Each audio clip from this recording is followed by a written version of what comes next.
I recently went to Pennsylvania for the opening of Hamilton's very first United States boutique.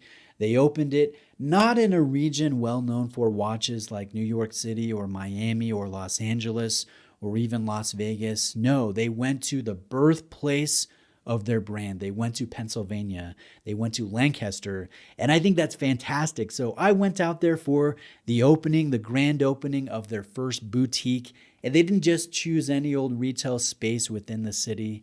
No, they went downtown to an old building, an historic building that used to be a watchmaker's school. There's even an observatory on the third level, a small one. So it's a great location. It's fitting. It's poetic. I think if you have the opportunity to visit the region, it's well worth a trip. Half of the store is a museum. You can see vintage Hamilton products that were produced there in Lancaster in decades past, along with a vast selection of modern products from this watch owned brand. And so it's great to see the two side by side down in downtown Lancaster, Pennsylvania. And while I was there, I filmed a watch that I have really wanted to see recently.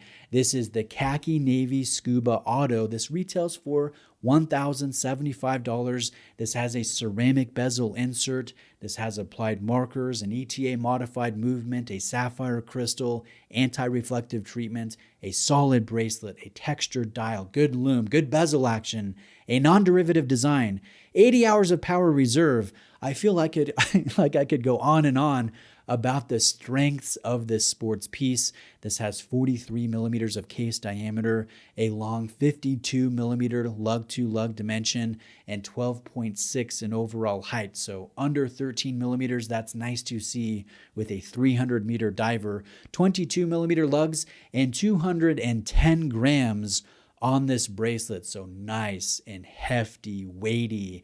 I don't know about you, but when I want to wear a substantive sports piece, I really like to feel the weight of the stainless steel, and this definitely has that presence. This does have good finishing. This does have a very nice movement within.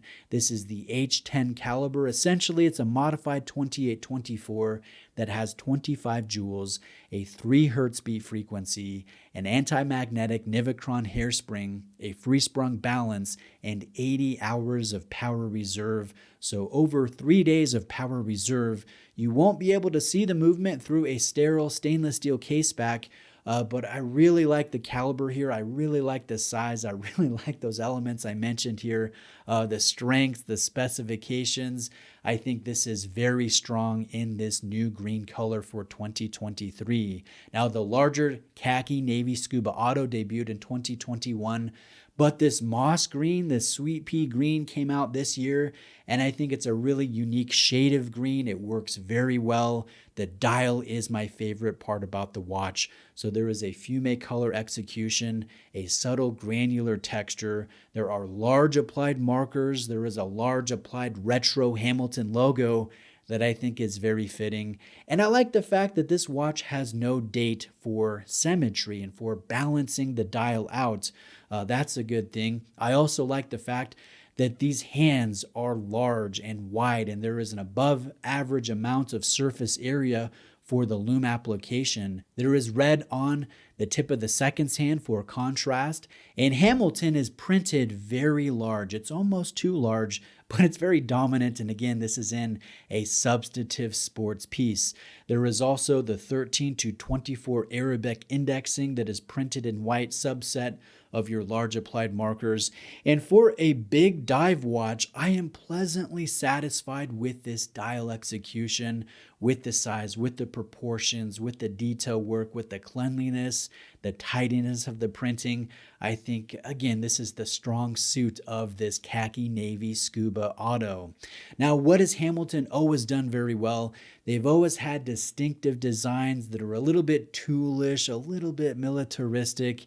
They've always used good calibers, good ETA, modified movements, and overall they've really represented strong value for money.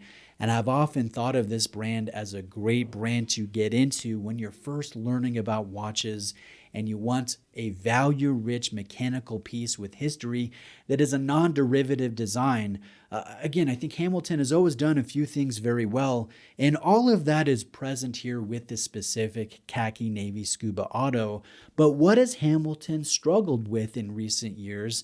Seemingly, they've just not done great anti-reflective coatings on their sapphire crystals, and their low light luminescence is almost laughably bad. But I'm happy to say that none of those two issues are at play here. Much improved. The lume is awesome. There is a lot of surface area on these hands and markers. Very satisfying there.